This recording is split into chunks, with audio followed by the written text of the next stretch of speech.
Living well with aphasia is about staying positive, participating in social activities, and staying connected with people. The key is to never give up. Look, for me, I know I'm going to be like this until I die. So I can either get miserable about it or I can just deal with it. And that's what I do. I try and deal with it. Just keep hanging in there. Don't give up. Yeah. Yes. I almost died, but I didn't like it, so I said, I'll live. And then I've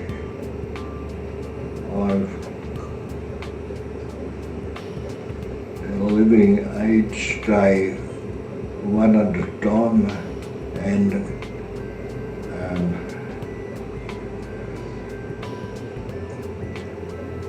being happy each day. No unhappiness. Avoid the why me syndrome. That's the way it is, and make the best of it. My daughter lives with me now. She's upstairs and I'm downstairs. And she was very good at the beginning, because I think actually the reason I got better was her, because she was horrible. You know, right from the beginning she said, you will do this, but go and do this. And I was like, but I can't. And she'd say, well, we're not leaving here until you do. I'm not going to drive. But I'm not going to drive until you go in there and pay for it. And so I did, because otherwise I would be sitting there now. So she was very good. I just think it's different faces you see too, because you can't be confined to the house all the time. So it's just getting out there, and the GAB group. Yeah. That's a group of aphasia people in Geelong that we meet once a month. Yeah. Out at the McCullough Centre. There's probably 6 or 7 people. Yeah. With aphasia, so. We went to council or services to come and help clean the house or be a companion with Nick. What did you think about that? Did you like to have people coming in the house? No. You hated it, didn't you? So that stopped. So it was available, but it wasn't right for him. So we got you working, you just had to do it. He had to learn to do it himself. No, happy, I think 50 anniversary or birthday, and very good. I think the 3 girls and Malcolm and it's what, you love me after all? Yeah. Wasn't what you said yesterday. Yeah, I think it's and the mum and grandpa, and it's good. So you got a support, I suppose, family-related support. So, yeah, it's good. No walking the dog, no, and conversation around. So, yeah. Yeah, the dogs are really good introductory. It's like an introductory letter. Get a dog and means stop and have a talk. Yeah. Really, so yeah, that helps too, I suppose. Yeah. You know people in the area then. This was a sketch Nick did, maybe it was in 2004, and the Stroke Association, the Stroke Association, they have a thing each year called Stroke of Art, and their theme that year was These Boots Are Made for Walking. So I got Nick's walking boot. Nick had been a landscape architect, so he could draw. Work was his life. So that was, kind of under the foot now. And then up here, there's a picture of his bike and his djembe, his drum. He had been in a bush band for 30 years. So he still does that. He goes busking with a mate even now. and out at General Market, and they play once a month.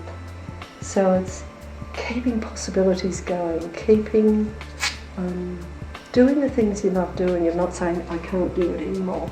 So we actually joined the Recumbent Riders Association. So that was being game to step out and do new things. And they have the most amazing collection of funny recumbents. They're often handmade. So we'd go off in this procession of amazing bikes that were the best head turners everywhere. We could go out safely if we had a flat tyre. All the people would just jump in and fix it for you. And that opened a whole new range of friends. Something very special that happened last year was my fiance and I got married, and something that I knew my husband really wanted on the day was something from my dad, words from my dad, welcoming him to the family. And I spoke to Mum about it about a year before the wedding and said, you know, it would be fantastic for Dad to say something as part of the night. And they worked on it all year and they practiced all year, which was so special. And then on the night we had speeches that were long and short and went on, and which were very special. And then my dad stood up and said, welcome to the family, and it may not have been as clear as you and I talking, but everybody knew exactly what he was saying, and it just broke the house down. And when you set your mind to something, then the world's your oyster, and Dad shows that every single day. He doesn't accept limitations. Nick runs the house, so he makes breakfast, he does all of the dishes, he cleans the kitchen up. I don't touch it. He does the lunches, and then he'll be around at meal time and help me cut or whatever the meals, and then I don't touch a dish because I've got other stuff to do. And I think, don't be a martyr to any partner that's working with somebody, and that means Nick has a purpose in the household. He knows he's needed. I couldn't do it without him. He runs the house, so maybe I do the accounts or different kind of stuff. So we work as a team. We always have worked as a team, but our roles have changed. To a certain extent,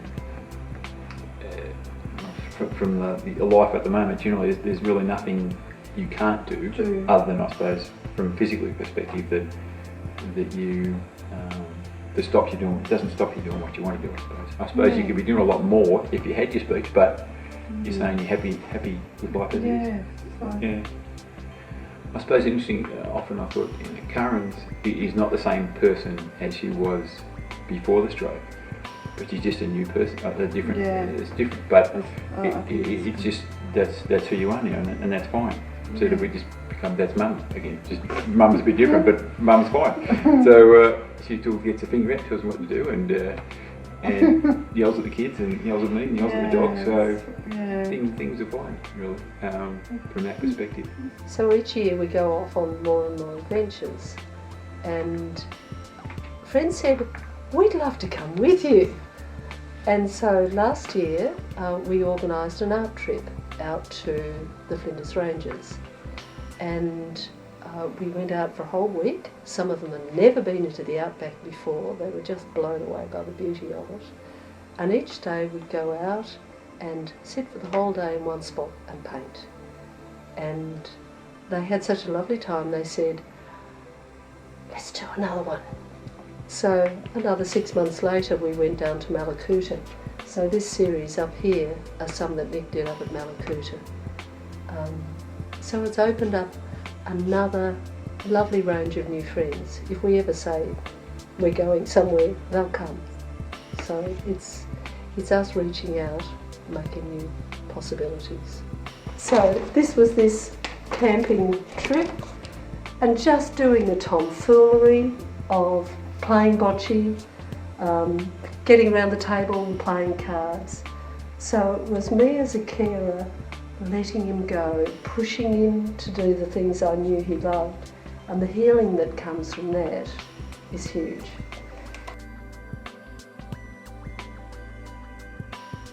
It is important to remember that you are not alone. There are many people with aphasia, and there are support services you can use to meet people with aphasia and people who care. So let me tell you about the Australian Aphasia Association, and sometimes we call it the AAA because it's such a mouthful of words. So the AAA is a support and advocacy group for people with aphasia, but also for their families and friends and the health professionals that support them. So the group's been running for about 5 years now, and it's a national organisation, and people with aphasia both direct and participate in it. So it has a high rate of participation from the people with the condition. One of the great products that the AAA has worked on is something called the Aphasia Guide, and it's a booklet that's been written by people with aphasia and some speech pathologists to be used by the wider community as well as people with aphasia and their families. It explains a lot about the condition. It also explains some of the other things that happen as a result of having aphasia. So if the person has an impact on their friendship groups, or on their financial situation or their emotional well-being, these sorts of topics are dealt with really clearly in the guide. For more information about aphasia and local support groups, contact the Australian Aphasia Association. Their website is www.aphasia.org.au